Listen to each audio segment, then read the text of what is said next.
यानंतर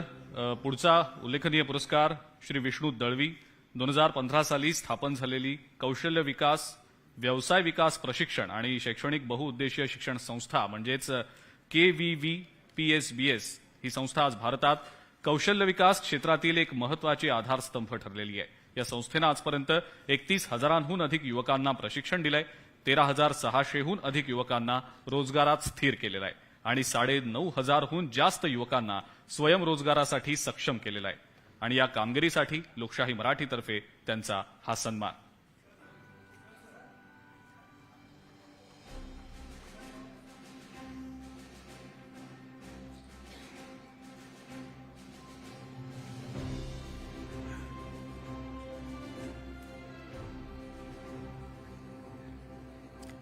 यानंतर वळूया पुढल्या पुरस्कार